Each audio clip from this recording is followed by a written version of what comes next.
was a cool fall day. I looked at my mother, trying to make out if she knew anything about this day. There wasn't the traditional smell of turkey basting in its juices and marinating in the ripe air. Yet she looked at me as if she knew I had something different planned.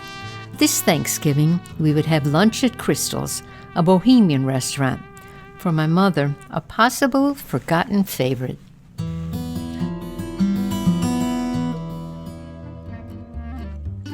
Welcome to the Dementialand Serial Podcast, a story for everyone who knows someone living in or near Dementialand. My name is Zuzka, and this is my story.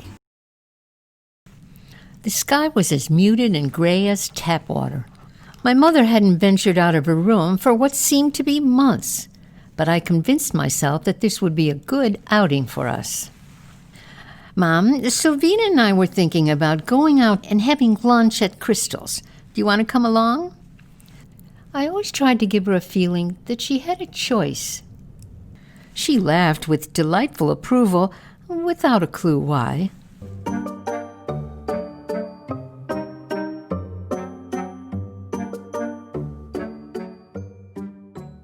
The lobby at Crystal's was filled with a sea of heads, covered in patterned babushkas, rain bonnets, lacquered bouffants, and those matted toupees that held on more to a lonely promise than improving appearances. The heads were attached to the loyal patrons of this infamous West Side bohemian restaurant. The men heads appeared to be less aggressive in this setting, unlike their counterparts.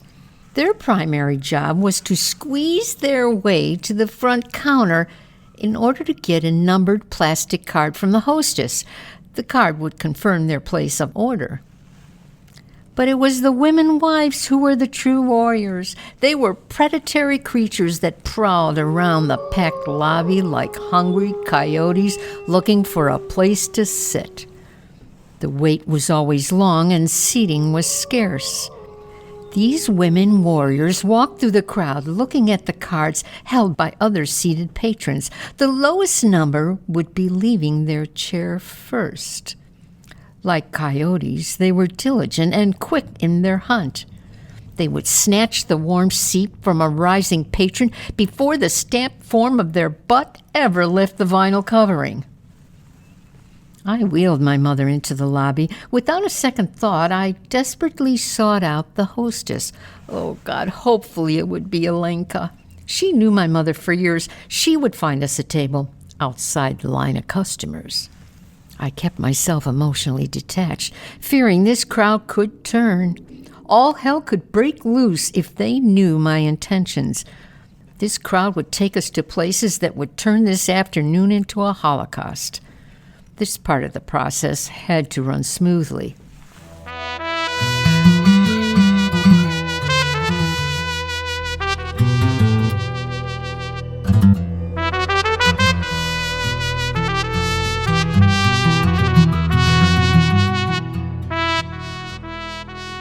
"44.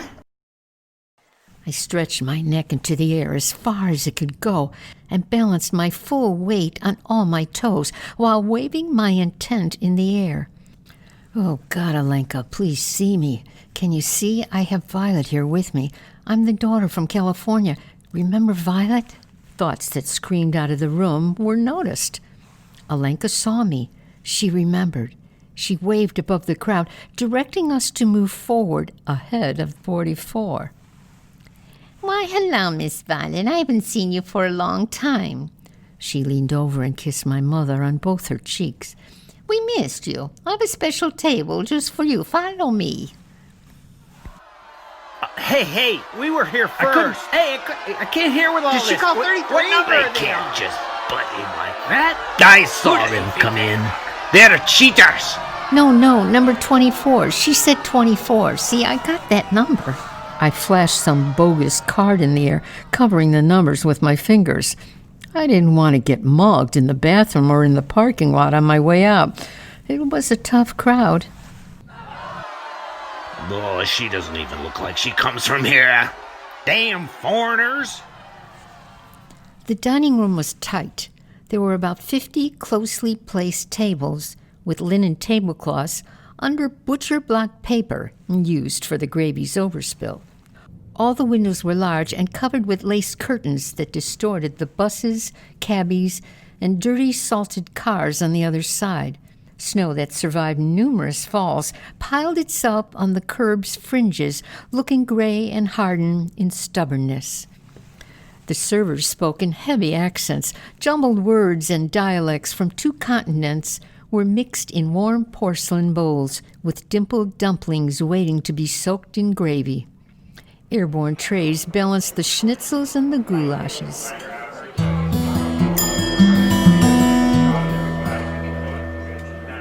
I looked at my mother. She was not part of any conversation at the table, and did not show the least bit of interest in anything around her. She had hardly talked the past month. Words lost their way. How damn frustrating that must be, I thought. We need conversation in some way to be heard and understood, to tell people who we are or the image of ourselves we are selling. But once I moved outside myself, I noticed my mother spoke eloquently without uttering a word. I sat directly across the table from my mother. Both her hands were hidden under the linen. Her eyes sought out the blank holes in my face. I stared back, determined at first, but at the same time cautious. Her face was striking, not handsome or beautiful. It was different, lined and abandoned.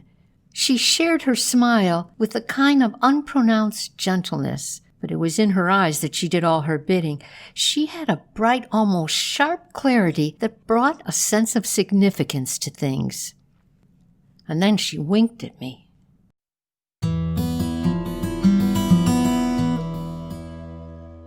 For some stupid reason, I looked around as if the wink was intended for someone else, perhaps the man sitting at the table behind me.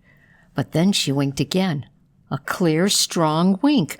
Maybe it was her way of reminding me of the secret we shared. I really didn't know of its intention.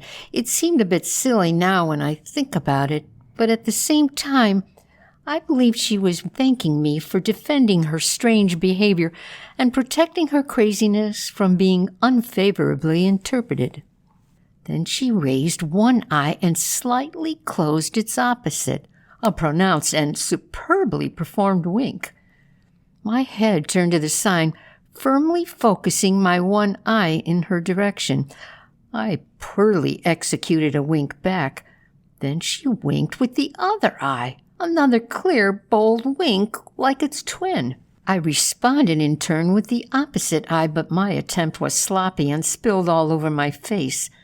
That was when I realized I was a right-eye winker. Oh, game on. My mom gave a left wink, then a right wink, then a left wink, then a right wink, without the slightest effort, and now with speed. How in the hell did she do that, I thought. The patrons sitting close to our table began looking at me and back at Violet, as if they were spectators at a tennis game. Conversations in the room muffled, every sound muted as if it was strained through fine linen. The room blurred itself and moved to the side, giving us plenty of room, as if we were on a clay court, 2 athletes in sport. At first, one could barely hear her wink, and then it got louder. It was hard to believe that a gesture was able to create such a glorious sound. Neighboring patrons heard the winking and looked over to where they were sitting as if we had gone crazy. What is she doing over there? Is she deaf or something? Some other patrons joined in the sport of right side, left side winking. Old men shifted their hairy noses from one side to the other, trying to master their serve. Wrinkled faces, contorted mouth, dentures lifted and dropped in the wink's wave. The room got silent in surface conversations and loud in winks. It was an extraordinary and delightful experience for which I cannot explain. A waitress then, with a large tray balanced on her shoulder, placed a platter of dumplings on the table and covered the clayed court.